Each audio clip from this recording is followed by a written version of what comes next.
What up, NSC? My name is Pao Vu, and I'm the Director of Community Engagement and Diversity Initiatives, or simply CEDI, at Nevada State College.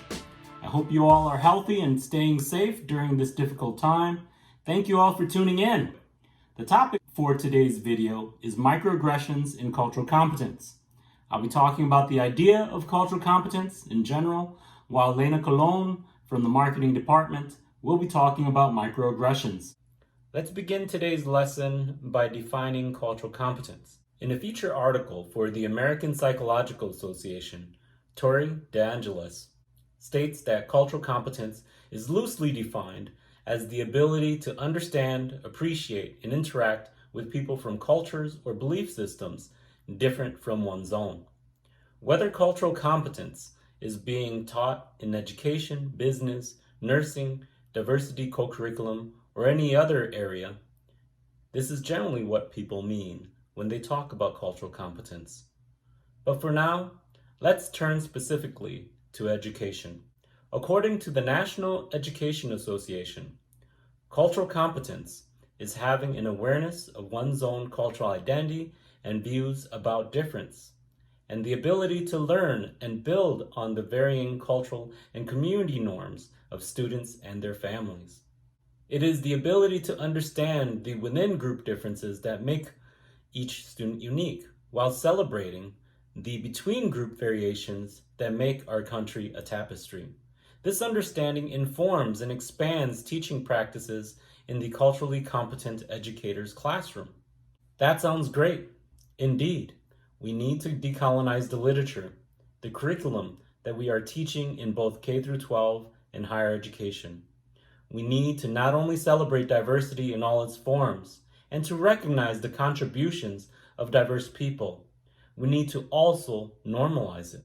So ultimately, cultural competency is intended to take vast knowledge of people's diverse histories, experiences, research, theory, take them all together to apply to the work that we do on a daily basis, no matter what type of work that we do, whether it's in the classroom, hospital, medical clinic, corporate office, retail, or restaurant. Everyone engages in work with a diverse and ever-globalizing society. What we are basically talking about here is a philosophy about modes of incorporation. Hartman and Gertide suggest that there's generally 4 modes of incorporation that social theorists have proposed about multiculturalism. First, assimilationism. Second, cosmopolitanism. Third, interactive pluralism. And finally, fragmented pluralism. The idea of promoting cultural competence in the workplace and society in general best fits the model of interactive pluralism, so I will focus on that model here in this video. As a primary proponent for interactive pluralism, Jeffrey Alexander argues that multiculturalism is not the melting away of individual group differences, such as in colorblind assimilation, or merely acknowledging difference, such as in hyphenation, but the equal valuing of each group's differences. In this version of multiculturalism, institutions ideally not only value group differences, but they promote them. While groups may differ in the private or non-civil sphere, think of home life, there is a sense of unity or solidarity within the public or civil sphere. In essence, interactive pluralism assumes that a minority group is no longer viewed as a minority, but as an equally respected and dignified member of society. Interactive pluralism is a utopian ideal in contemporary democratic society, especially in K through 12 in higher education. Still, intentions are exactly that, intentions. While inclusion may be at the core of teaching cultural competence, whether we are successful at it is another issue. As a colleague recently commented and reminded me, well, you know, pal, where the road of good intentions leads, right? Let's turn to some of the limitations of the concept of cultural competence. First, the concept of culture has long been contested by its varied uses. From the culture wars, as Robin Kelly and others have framed the problem, in the concept of culture in its usage in the culture of poverty type arguments, to varying ways in which we study or define culture, social scientists have learned that we ought to be careful in how we use the concept of culture, as to not use it unintentionally to further marginalize racial and ethnic minority groups. Early anthropological work have been critiqued as ethnocentric, its approach often resulting in othering non-Western cultures. A satirical article by Horace Minor entitled Body Ritual of the Nasarima, which is often used as a teaching tool when talking about culture, pokes fun at such culturally insensitive works from early anthropological studies. As Minor points out, if we examine American culture from an outsider's view, we, as Americans, and especially of middle and upper classes, can be made to look ridiculous in the way that we religiously brush our teeth, go to the dentist, and visit the hospital, all to learn as we age that none of it has been effective. The whole point of Minor's satirical article is to get us to think about using cultural relativism when studying and trying to understand other cultures. And still, other social scientists have caused irreparable harm in their usage of the concept of culture.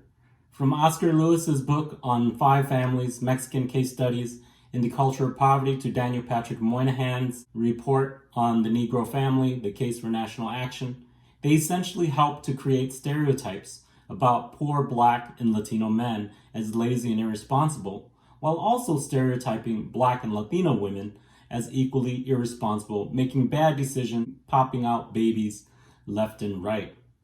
Politicians and social scientists continued this from the 1960s well into the 1980s and 1990s, continuing to advance such arguments about quote-unquote culture, whether as part of the war on poverty or the eventual war on welfare and the war on drugs. Such a use of culture has led social scientists to add specificity in their conceptualizations of culture.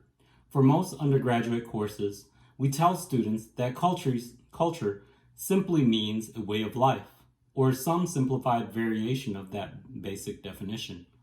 Yet, when a student approaches some of the primary texts, they are presented with complex definitions of culture, often requiring a substantial amount of guidance to fully grasp. And yes, I speak from experience. In anthropology, such as from Clifford Geertz, culture reflects meaning-making systems. In sociology, such as Michel Lamont, culture reflects social class structures. For Pierre Bourdieu, culture is a structured structure and structuring structure. If you are thinking W2F, I thought the same thing when I first read Bourdieu. And in Bourdieu's concept of habitus, simplified here as one social milieu affecting things that we take for granted, such as in tastes, as natural as our own taste buds, further adds specificity when conceptualizing culture. For Anne Swidler, culture is a toolkit that people use to solve problems. Think of college as a problem needing to be solved. Those who have more cultural capital, i.e. those from middle and upper classes, are likely to have better tools to survive college. That's the whole point of having programs such as TRIO or Nepantla. It's to help level the playing field. While we can certainly spend an entire semester on just problematizing the concept of culture and its use in the conceptualization of cultural competence, I'll try to stay focused here on what I've seen directly in the problem of executing education focused on cultural competence. For over a decade now, scholars in critical Hmong studies, including myself, have criticized how Anne Fadiman's book, The Spirit Catches You and You Fall Down, a Hmong child, her American doctors, and the collision of two cultures, have been used as a tool in many fields, but especially in the medical field, to teach about the Hmong American experience. The book describes how a child, Leah, and her family struggles to understand seizures because in the Hmong culture, seizures have a spiritual meaning. It essentially describes the experience of the first generation Hmong American family experience, having been less assimilated. In fact, in one passage of the book, this is what Anne Fadiman has to say about Hmong people. The history of the Hmong yields several lessons that anyone who deals with them might do well to remember. Among the most obvious of these are that the Hmong do not take orders, that they do not like to lose, that they would rather flee, fight, or die than surrender, that they are not intimidated by being outnumbered, that they are rarely persuaded that the customs of other culture, even those more powerful than their own, are superior, and that they are capable of getting very angry. The impression of that passage may lead a reader to believe that Hmong people are static, incapable of change, unassimilable, but that is far from the truth. Hmong people are perhaps an incredibly multicultural group. Their culture consists of an amalgamation of various cultures that reflect what cultures Hmong people have come in contact with. Many Hmong Americans identify Lao or Thai dishes as traditional Hmong food, similar to how Chicanos blend Spanish and English together to form Spanglish. Hmong Americans blend Lao and Hmong words that some do not even know the difference now between Hmong or Lao words. Now, of course, there's also Hmonglish that combines Hmong and English. This type of education has perhaps led to experiences such as when my youngest son was born in River Falls, Wisconsin in 2011. Even though my wife is actually of mixed race ancestry, German, Norwegian, and American Indian Cree, she passes as simply white. After she gave birth to my youngest son, I brought my two older boys to see her and their youngest sibling at the hospital. Upon greeting the nurse, keep in mind that my wife looks white and my boys look mixed, she asked if I needed an interpreter. Something to also note is that it specified in my wife's chart that I was an assistant professor at the University of Wisconsin, River Falls. Despite all of these cues, the one thing that she knew was that I was Hmong. The one thing that seemed to matter the most was that I was Hmong. And being culturally competent to her meant that she should offer me services Hmong people would need, which includes a translator. Also keep in mind that that was after I had spoke to her at least one full complete sentence in English. Hi, my boys and I are here to see my wife, Laura Hoffman. Both this nurse and Ann Fadiman had good intentions, but poor execution of cultural competence. There is a huge difference in first generation, second generation, and perhaps even third generation immigrant and refugee experiences. Yet these are examples of people with good intentions. Here's an example of someone with perhaps not so great intentions. In a 6th edition textbook entitled Managerial Communication, Strategies and Applications, published by Sage Publications, Geraldine Hines, a professor at Sam Houston State University, writes, "One could argue that language differences might have been responsible for some of the variation.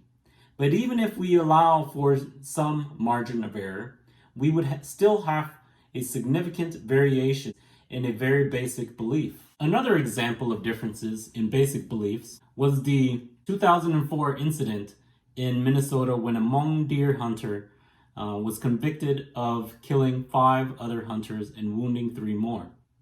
The group of hunters had found him in a deer blind on private land, accused him of trespassing, and ordered him to leave. Instead, he opened fire. About 60,000 Hmong people live in the Minneapolis region. Refugees from Laos, the Hmong live by social organization founded on a clan system, and they do not understand the concept of private property. They hunt wherever they see fit. This tragic incident demonstrates that we truly are not all alike under the skin. Brothers and sisters in the common family of humanity, we differ appreciably, and those differences must be recognized, understood, and accepted if we are to do business with one another. What the author doesn't share is that the hunter, Chai Sua Vang, was a former U.S. Army National Guard, and thus we can reasonably assume that he is relatively acculturated into American life. It also misses the fact that he was called racial slurs when ordered to leave those private lands and was given a warning shot to leave before he returned fire. The story, as it is told by Professor Hines, focuses on how very different Hmong people are from other Americans.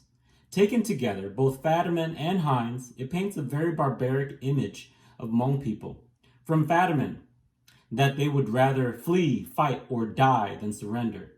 From Hines, that upon the hunter being ordered to leave private land, he instead opened fire. The problem with cultural competence education isn't so much its intent as it is in how it's executed and understood by students.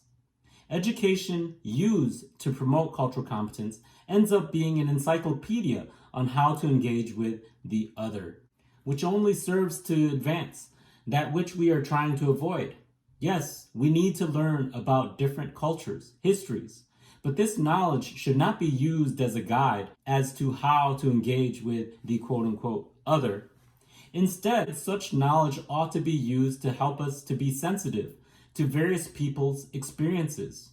For example, by knowing that the racialized experiences of Latinx and Asian Americans often involves the assumption that we are foreigners who are less acculturated. Something to avoid asking might be, where are you from? Especially when trying to learn about one's racial or ethnic background. Depending on the situation, it might be more appropriate for you to ask directly about a person's race or ethnicity. Asking, what's your race or ethnicity, if you don't mind me asking, is much better than asking, where are you from? I was once asked this very question when I was in grad school. A white guy asked me where I was from. When I told him I was from Wisconsin, he asked where I was really from. I was shocked. I was curious how he actually knew that I lived in California. Perhaps it was social cues or something? My accent? I have no idea. So I said I lived in Fresno, California for a few years as a youth. Because I lived in numerous areas, though, in the United States, this went on for quite a while. I was ready to jump ahead and just say at one point that I was from my mother's uterus. Then I realized he wanted to know what my ethnicity was. If that's what you wanted to know, just ask it. Don't ask me a dozen questions about where I'm from. We interrupt your regular CDI programming to bring you important news. We're all out of toilet paper at the VU house. Dad, we're all out of toilet paper. And since there's no toilet paper in the local area as well, let's go to Facebook for help. Facebook, pass me some toilet paper, please.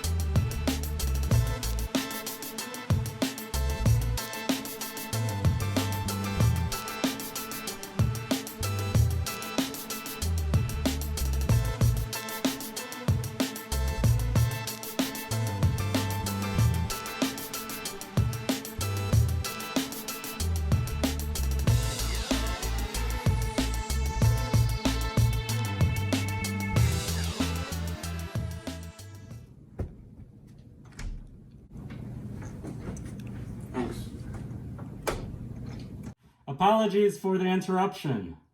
Now that we've talked about the concept of cultural competency, its limits, let's talk about microaggressions. By knowing more about people's histories and experiences, we should be armed with knowledge to be more culturally sensitive and avoid microaggressions. Let's now turn to microaggressions. Recognizing microaggressions.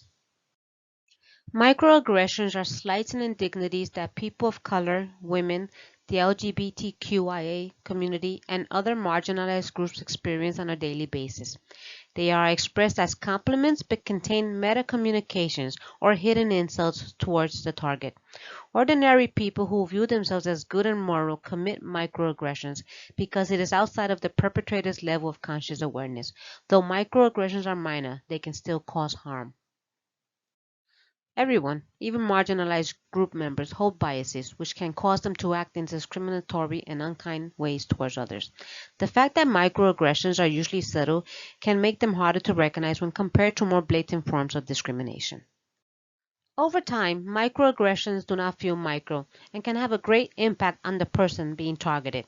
It cannot be considered simple politeness when one's core identity is constantly being attacked. The following presentation will review the three most common types of microaggressions that marginalized groups face daily. They are microassault, microinsult, and microinvalidation. Microassaults are deliberate and premeditated acts of insults that are meant to emphasize racial disdain and/or hurt the intended target through name-calling. Microassaults are the most severe form of microaggression because they can be the most overtly displayed behavior. It can be viewed as old-fashioned racism. There is no question about the nature of the actions or statements. The offender commits the acts intentionally and knows that their behavior is hurtful. They can be subtle but usually are not. Microassaults usually occur when there is loss of control or the offender feels relatively safe to engage in such behavior, like when supported by like-minded peers. Microinsults are subtle acts which convey contempt and disrespect for someone. They are unplanned and indirect. It can be hard to identify if the offender is even aware that they are being insulting. Microinsults demean a person's racial culture or identity. Microinsults are a form of aversive racism. Aversive racism is a conflict between the denial of a personal prejudice and unconscious adverse feelings and opinions. Simply put, aversive racists believe themselves to be non-prejudiced, but also have negative feelings and beliefs about members of minority groups. Often these views will find their way into their daily lives, such as a white male implying that a female or person of color received their job due only to affirmative action. Microinvalidations are comments or behaviors that dismiss or invalidate the emotional thoughts and experiential reality of marginalized groups. When told to chill out, lighten up, it was just a joke, or you're being hysterical, the message is clear. Your feelings do not matter. Microinvalidation negates the racism marginalized groups face on a daily basis. This form of aggression normalizes the behavior of the offenders and validates abuse towards the marginalized groups. Microaggressions are considered trivial when compared to more violent bias attacks, but to downplay microaggressive behavior in society normalizes the behavior that allows for hostility and negative labeling of marginalized groups. This can lead to self-policing. In other words, the target of the aggression will internalize their feelings and attempt to fit in, as if their identity were the problem. An example of self-policing is when a person changes the pronunciation and/or spelling of their name in order to sound less ethnic. Guzman becomes Guzman. In doing so, the target is now experiencing internalized. Being the recipient of demeaning treatment is draining and stressful, be they strangers or ones you consider a friend. If choosing to deal with someone who exhibits microaggressive behaviors, please remember, you are not alone. Your opinion counts, your feelings matter, and you deserve respect. In order to create a society that allows our differences to be our strongest bonds, we can all practice these steps. 1. Learn to identify personal biases and fears. Biases, conscious or unconscious, are not limited to ethnicity and race. Everyone holds unconscious beliefs about various social and identity groups. Unconscious biases are often incompatible with one's conscious values. 2. Call on experiential reality when interacting with different groups. Acknowledge that differences do not have to become barriers. 3. Do not allow your anger to be your first reaction. Permit room for discussion. 4.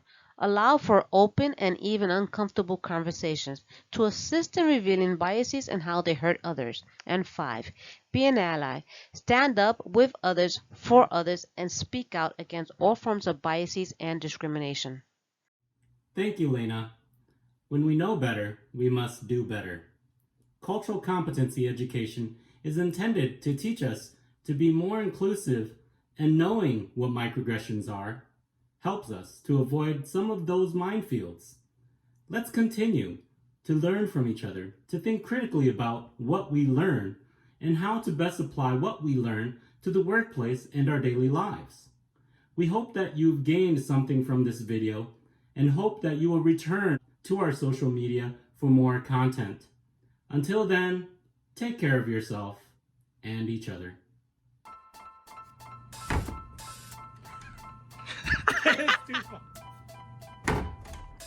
It's fun.